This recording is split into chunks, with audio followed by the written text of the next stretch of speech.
For 20 years, Sheldon Silver was one of the most powerful men in the state of New York. Not a governor, not a senator, a state assemblyman from the Lower East Side of Manhattan, who quietly acclimated more institutional power than anyone in Albany. As Speaker of the New York State Assembly, he had control over which bills lived and which bills died. He controlled state budget. He controlled the careers of every Democrat sitting in that chamber. In Albany, they called him the Sphinx, because he said almost nothing and moved almost everything. He held that position since 1994. He was trusted by his colleagues, trusted by his constituents, and most of all, trusted by New York's government to execute his power in the public's best interest. But the real story is he was doing something else entirely. Silver also maintained a separate identity, a private law practice. On paper, it looked legitimate. State legislatures in New York are technically part-time officials. Many hold outside employment. Silver disclosed his outside income, or at least most of it. He worked for two law firms, one that specialized in personal injury case, the other specialized in real estate tax reduction for Manhattan developers. Here's what he didn't disclose. The income he was making from those firms wasn't because of the legal cases that he was doing. It was based on what he was delivering to them from the inside. The first scheme started with a doctor, Dr. Robert Tabb, a researcher from Columbia University who ran a clinic that specialized in mesothelioma.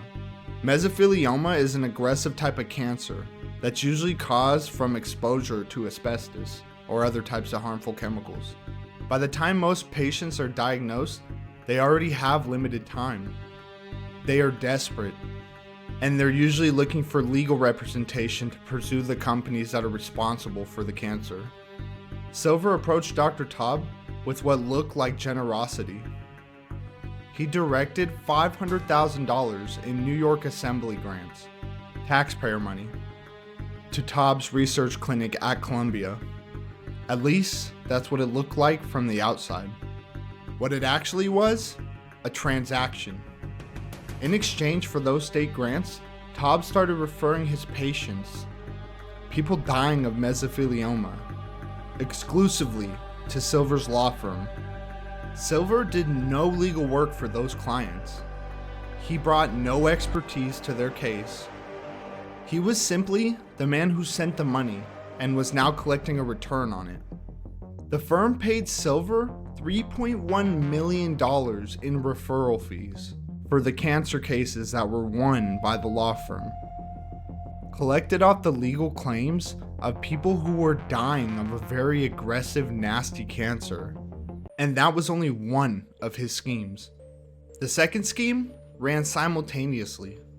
Silver approached two of Manhattan's most prominent real estate developers, Glenwood Management and the Wildkoff Group. He asked them to hire one specific law firm, one that specialized in getting the city of New York to reduce property tax assessment, and the developers were happy to comply. They had business before the state legislature, and they needed Silver's goodwill. So they hired the firm that was recommended. That firm, in turn, paid Silver over $700,000 in referral fees for sending them clients, and for the businesses he quietly steered their way. Meanwhile, Silver was voting on legislation that would directly affect those developers. He was their legislator, their secret business partner, at the same time. In total, across both schemes, Silver collected nearly $4 million in corruption money. Taxpayer money. He ended up laundering the money through private investor accounts, and he reported almost none of it accurately. And for years, nobody caught it.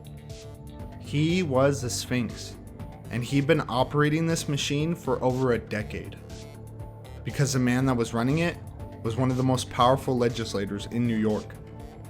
But in January 2015, federal investigators from the Southern District of New York arrested Sheldon Silver. And on November 30th of 2015, they found him guilty on 7 charges. Honest services fraud, money laundering, extortion. The man who had controlled the New York Assembly for 21 years was automatically expelled from his seat the moment that jury read the verdict. His convictions went through appeals, was partially overturned, retired, and convicted again. In the end, after years of legal maneuvering, Sheldon Silver was sentenced to 6.5 years in federal prison. He was ordered to forfeit nearly $4 million and pay over $1 million in fines. And on January 22nd, 2022, Sheldon Silver died at Devon's Federal Medical Center. He was 77 years old, and he died alone in prison.